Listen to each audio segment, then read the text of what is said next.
بسم اللہ الرحمن الرحیم.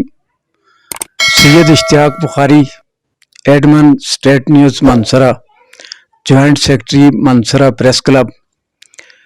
اس وقت میں موجود ہوں ضلع منسرا کی ایک انتہائی مشہور اور بڑی تحصیل منسرا کے گاؤں پیرا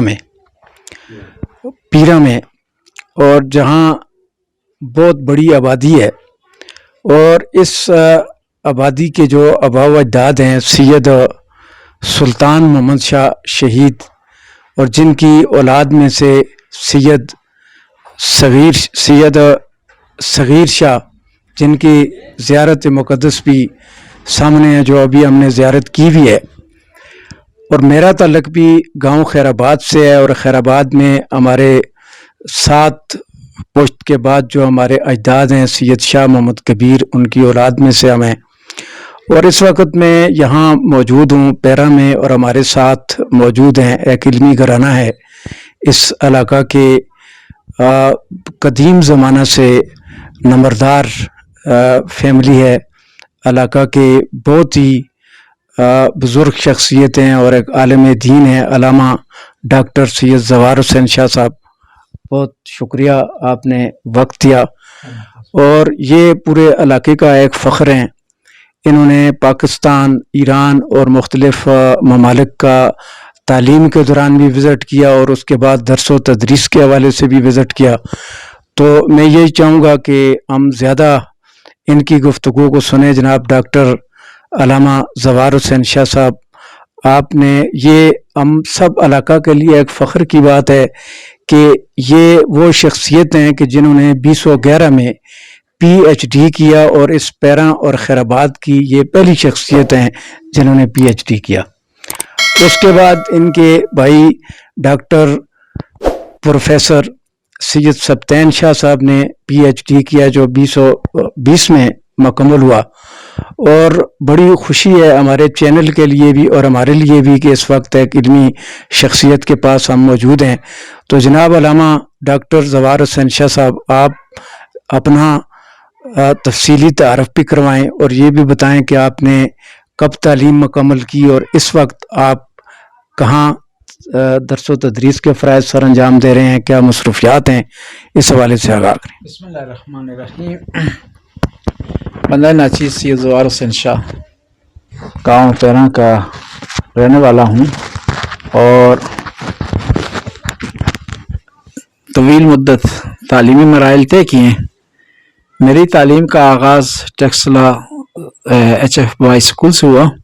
پھر میں اس کے علاوہ خیر آباد میں تعلیم حاصل کی، پیرا میں تعلیم حاصل کی. پھر میں پشاور چلا گیا جامعہ شہید عارف حسینی میں. 4 سال پڑھنے کے بعد ایران کی مشہور معروف یونیورسٹی دانشگاہ علوم اسلامی رضوی مشہد میں چلا گیا، اور وہاں سے میں نے بی اے کیا، ایم اے کیا، اور ایم فل کے بعد پی ایچ ڈی کی. پی ایچ ڈی کے دوران ہی میں ناروے چلا گیا تھا، اور میں وہاں بیٹھ کر تھیسس اپنے لکھتا رہا، اور ساتھ ساتھ پی ایچ ڈی کی تیاری کرتا رہا. اور پھر میں نے 2011 میں اپنا پی ایچ ڈی کا دفاع کیا. اور جو پی ایچ ڈی کا میرا جو عنوان تھا وہ علوم قرآنی تھا. ایران میں اسلامیات کی برانچیں ہوتی ہیں، 5 برانچیں ہیں، جن میں سے فقہ المبانی حقوق اسلامی ہے، تاریخ اسلام ہے، فلسفہ اسلامی ہے، علوم قرآن و حدیث ہے. علوم قرآن حدیث میں میری پی ایچ ڈی کی، اور میرے تھیسس کا جو ٹاپک تھا ایم فل میں وہ سر سید احمد خان کی تفسیر پر تبصرہ تھا.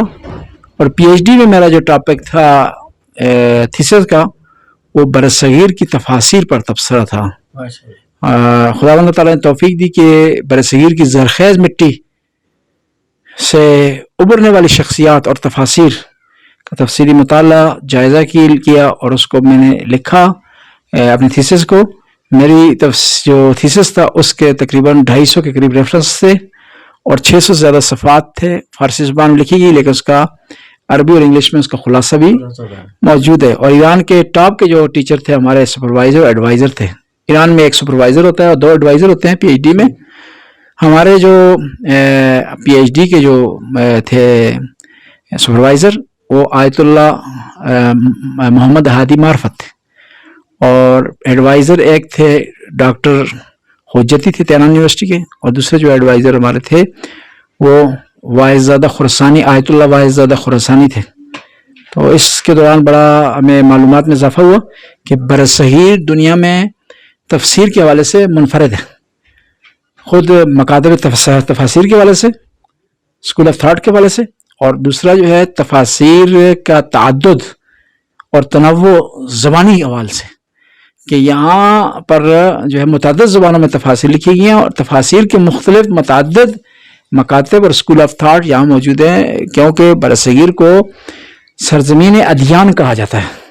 تو ہر تفسیر نے ایک دین کو مد نظر رکھتے ہوئے تفسیر لکھی اور اس کا مطالعہ کیا۔ شیعہ تفاسیر ہیں، سنی تفاسیر ہیں۔ میں جو ہے وہ ترجمے کے حوالے سے بھی کہوں گا کہ بعض ہمارے مترجمین نے بڑا کمال کیا اور بڑا اچھا ترجمہ کیا ہے۔ صحیح، جس میں شیعہ ترجمے کے حوالے سے بات کریں تو شیخ محسن نجفی ہیں۔ اہل سنت میں 2 ترجمے بڑے پسند آئے مجھے، مولانا مودودی کا ترجمہ اور اس کے علاوہ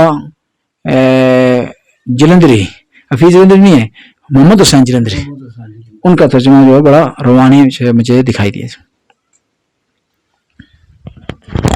ماشاءاللہ جی، آپ کا جو تعلیمی سفر ہے اس میں آپ نے بہت کچھ سیکھا اور بہت سارے لوگ آپ سے سیکھ رہے ہیں۔ تو اس وقت میں جو اتحاد بین المسلمین کے حوالے سے میں یہ چاہوں گا کہ آپ کا کیا نظریہ ہے اور کیا صورتحال ہے جس میں بین الاقوامی سطح پہ اتفاق و اتحاد کی جو ضرورت ہے؟ خداوند تعالیٰ نے انسان کو پیدا کیا اجتماعیت پر، اتحاد پر، اتفاق پر۔ اگر انسان اجتماعیت کے بارے میں سوچے تو دنیا کے ہر انسان کی رسپیکٹ کرے گا، چاہے اس کے مکتب کا ہے یا نہیں، اور یہی انسانیت ہے، اور اسی کا درس قرآن نے دیا ہے، اسی کا درس خدا نے دیا ہمیں۔ خداوند تعالیٰ چاہتا ہے کہ جو صفات خدا میں ہے نا اس کے بندوں میں اس کی جھلک ہو۔ وہ رازق ہے تو اس کے بندے رزق میں وسیلہ بنے، وہ عالم ہے، علیم ہے تو کہتا ہے اس کے بندے علم حاصل کریں، وہ رحمان اور رحیم ہے تو اس کے بندے رحمت کریں۔ خدا اپنی مخلوق کی طرف ایز اے مخلوق دیکھتا ہے، ایز اے مسلمان، ایز اے کافر نہیں دیکھتا۔ جو اس کو نہیں مانتا اس کو بھی رزق دیتا ہے، اس سے بھی پیار کرتا ہے، اس سے بھی محبت کرتا ہے۔ جو اس کے نظریے کو نہیں مانتا اس سے پیار کرتا ہے۔ اور ہمیں بھی یہی درس دے رہا ہے کہ آپ نے نظریات کی بات نہیں کرنی، آپ نے اتحاد کی بات کرنی، تاکہ آپ میں خدائی صفات کی جھلک ہو۔ دیکھیے 2 چیزیں، ایک تھا حضرت آدم، دوسرا اس کے مقابلے میں شیطان۔ ہم اولاد آدم کی، ہم نے آدم سے سیکھنا ہے۔ آدم نے اتحاد کی بات کی، اتفاق کی بات کی، معاف کرنے اور معافی مانگنے کی بات کی، لیکن شیطان اڑا رہا، ڈٹا رہا اور فخر اور غرور میں رہا۔ اگر ہم اتحاد کر رہے ہیں، انکساری کر رہے ہیں، دوسروں سے مل رہے ہیں، دوسروں کے ساتھ ملا رہے ہیں، تو گویا ہم آدم کی اولاد ہونے کا کردار ادا کر رہے ہیں۔ اور اگر ہم بکھر رہے ہیں، جدا کر رہے ہیں، فخر کر رہے ہیں، دوسروں کو اپنے برابر نہیں سمجھ رہے، اپنوں کو دوسروں کے برابر، اپنے آپ کو دوسروں کے برابر نہیں سمجھ رہے، گویا ہم شیطانی عمل کر رہے ہیں۔ بس اتحاد، اگر ہم چاہتے ہیں کہ اپنے آپ کو انسانیت کے اعلیٰ مدارج پر ظاہر کریں اور ہماری انسانیت میں اضافہ ہو، تو اتحاد اتفاق کی بات کریں۔ دیکھیں حتی جانور بعض کو دیکھا گیا ہے ایک دوسرے سے پیار کرتے، محبت کرتے، اور پھر دنیا میں دیکھیں مختلف ایشو پر اتحاد بن جاتے ہیں۔ حتی لوگ گناہ پر اتحاد کر لیتے، ایک نشے پر اتحاد کر لیتے۔ تو ہم جو نبی کی امت ہیں، نبی کا کلمہ پڑھنے والے ہیں، نبی کے پیروکار ہیں، نماز پڑھتے ہیں، ایک کعبہ کی طرف رخ کرتے ہیں، قربانی کرتے ہیں، ایک قرآن کو مانتے ہیں، ہم کیوں متحد نہیں ہو سکتے؟ کیوں اکٹھے نہیں ہو سکتے؟ اگر ہم قرآن کو فالو کریں نا، قرآن کی جو ہے وہ الحمد سے لے کر یا بسم اللہ سے اگر شمار کریں، بسم اللہ کی با سے لے کر الناس کی سین تک ٹوٹلی اتحاد و اتفاق اور انسانیت کی بات ہو رہی ہے۔ بس ہمیں جو ہے وہ اتحاد و اتفاق کی بات کرنی چاہیے، اور معیار جو قرآن نے جس طرح کہا ہے نا ان اکرمکم عند اللہ اتقاکم، اس کو معیار کرنا چاہیے. قبیلے کو، ذات کو، پیشے کو، فرقوں کو معیار جو ہے وہ نہیں بنانا چاہیے. تو ہمارے لیے راستے کھل جائیں گے. اب جتنا متحد ہوں گے نا دوسروں کے ساتھ اتنا خود ریلیکس ہو جائیں گے، اور جتنا تفرقہ کریں گے خود مشکلات کا شکار ہوں گے. اور اس پاکستان میں نا شیعہ نے بھی رہنا ہے، سنی نے بھی رہنا ہے. نہ شیعہ سنی کو نکال سکتا ہے، نہ سنی شیعہ کو پاکستان سے. تو جب رہنا ہے تو پیار و محبت سے رہیں.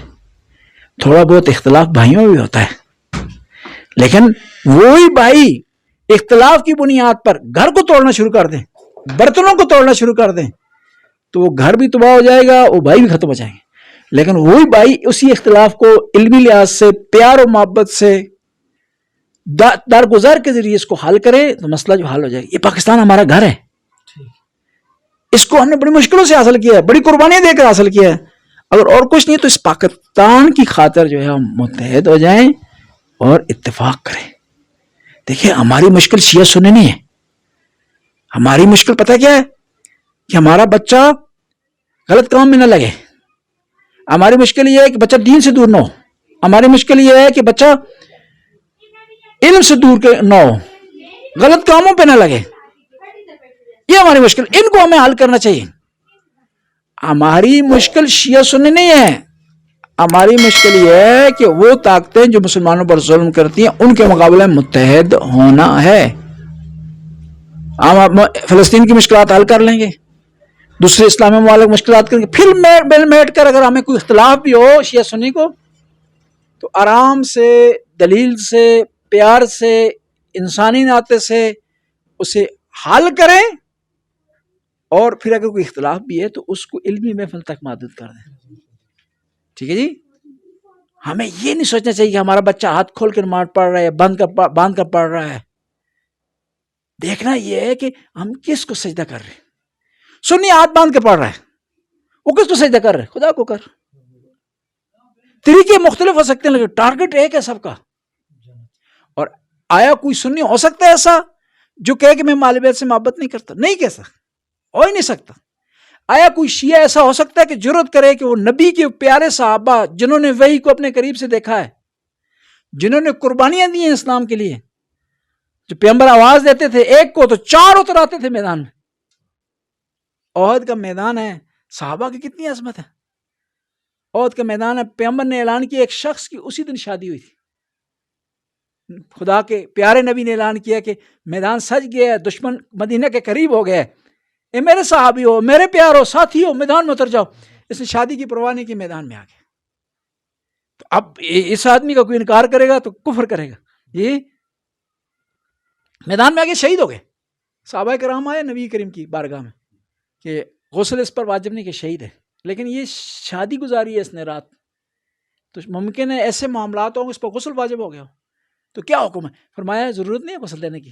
میں نے اپنے صادق نبی، سچے نبی نے ارشاد فرمایا، میں نے اپنی آنکھوں سے دیکھا ہے کہ حنظلہ کو ملائکہ فرشتے غسل دے رہے تھے، اور پھر لقب پڑ گیا حنظلہ غسیل الملائکہ. یہ صحابہ کی شان ہے. صحابہ وہ ہیں جنہوں نے جبرائیل کو آتے جاتے دیکھا ہے. صحابہ وہ ہیں کہ جو نبی نے کہا بیٹھ جاؤ تو بیٹھ گئے، کھڑے ہو جاؤ تو کھڑے ہیں. نبی خطبہ دے رہے ہیں مسجد میں، خطبہ دے رہے ہیں تو راشتی بڑی بھرائی ہوئی تھی مسجد. حضرت عمر داخل ہوئے مسجد میں تو آگے آنے کی کوشش کی، کہا عمر رش ہے، لوگوں کو تکلیف نہ دو، وہیں بیٹھ جاؤ. قربان ہو جاؤں صحابی پر جس نے لبیک کہا لبیک یا رسول اللہ، وہیں بیٹھ کے.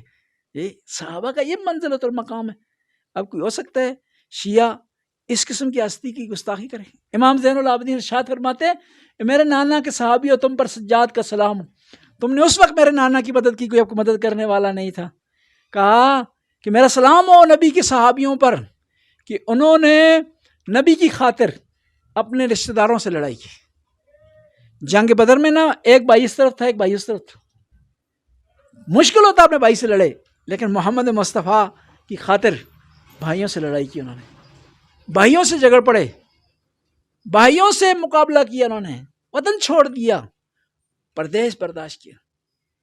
بس مسلمانوں کو چاہیے ان ہستیوں کو پیروی کریں، اتحاد و اتفاق کی بات کریں تاکہ مسلمان ترقی کر سکیں، مذہب کی طرف آ سکیں۔ نبی کریم نے جو کلمہ بلند کیا اس مکہ اور مدینہ کے صحرا سے وہ لوگوں تک آگے پہنچ سکے، تو یہ صرف واحد اس کا حل جو ہے اتحاد و اتفاق ہے، اس کے علاوہ اور کوئی چارہ نہیں۔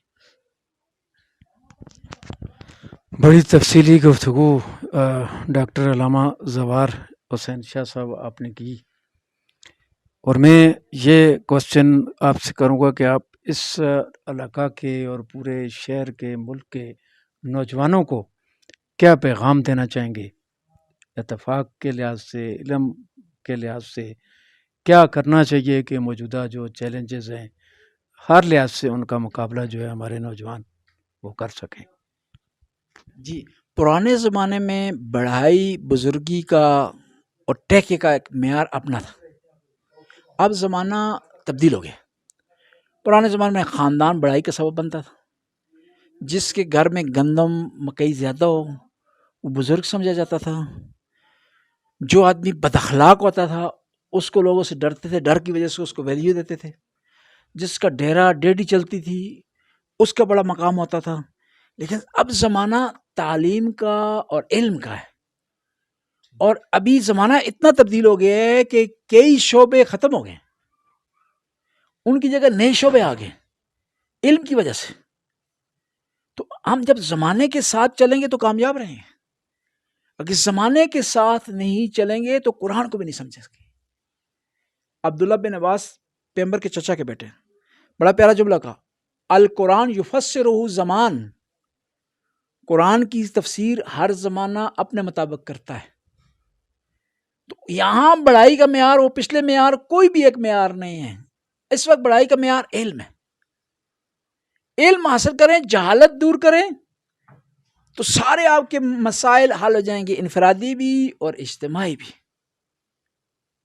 احترام بھی رہے گا، جو علم حاصل کرے گا وہ بڑوں کا بھی احترام کرے گا، خواتین کا بھی احترام کرے گا، خود بھی ترقی کرے گا، معاشرے کو بھی جو ترقی کی طرف لے جائے گا۔ اور علم کے لیے کوئی لمیٹیشن نہیں۔ ابن سینا بہت بڑے مفکر گزرے، دنیا سے جا رہے تھے نزع کی حالت میں، ان کا استاد آ گیا ان کے سرانے، اس سے سوال پوچھنا شروع کر دیا۔ لوگ ارد گرد کے تھے، بھائی یہ تمہارے سانس رکے ہوئے ہیں، سارے کلمہ پڑھ رہے ہیں، درود پڑھ رہے ہیں کہ بھائی جو ہے تو آسانی سے اس طرف جائے، تو سوال کرنا شروع کر دی۔ اس نے کہا نہیں، میں چاہتا ہوں کہ علم دین عالم بن کر دنیا سے جاؤں، تاکہ دنیا سے بھی جاؤں تو علم جو ہے وہ اس کے ساتھ جاؤں۔ قرآن نے کہا ہے کہ عالم دین اور غیر عالم دین برابر نہیں ہے، اور پھر جتنی تاکید علم کی نبی کریم نے کسی نہیں کی۔ جنگ بدر ہے، دشمن کے آدمی پکڑے گئے، پیسے ان سے لے سکتے تھے، قیدی ان کو بنا سکتے تھے، غلام ان کو بنا سکتے تھے، ان سے بدلہ لے سکتے تھے، تو میرے آقا و مولا قربان جاؤں ان پر، ان کے اصحاب پر، ان کی آل پر کیا فرمایا کہ آپ میں سے ہر آدمی ہمارے 10 آدمیوں کو لکھنا پڑھنا سکھائے۔ میں آپ سے پوچھتا ہوں، صحابہ اکرام آئے علم میں کمزور تھے کہ ان کافروں سے سیکھیں گے؟ نہیں، ایک درس دینا چاہتے تھے۔ ورنہ صحابہ اکرام کی تعلیم کے لیے مولا مشکل کشا کافی ہیں، نبی کی ذات پاک کافی ہے، نبی کی ذات پاک کافی ہے۔ کیوں فرمایا؟ اس لیے فرمایا تاکہ ایک دنیا کے لیے تاریخ رہ جائے کہ علم، اگر جنگ بھی ہے تو اس میں بھی علم کی بات ہو رہی ہے، قیدیوں سے بھی علم کی بات ہو رہی ہے، تاکہ دنیا تک سبق رہے کہ علم جو ایسی چیز ہے جس کا انکار نہیں کیا جا سکتا۔ علم حاصل کریں گے، اتحاد بھی آئے گا، انفرادی ترقی بھی آئے گی، اجتماعی ترقی بھی آئے گی، اور ہم جو ہے وہ آگے پڑھیں گے۔ لیکن علم اگر نہیں ہوگا، دیکھیں ایک اور چیز، ہمارے جوان کو علم کی ضرورت ہے، جوان پیاسا علم کا۔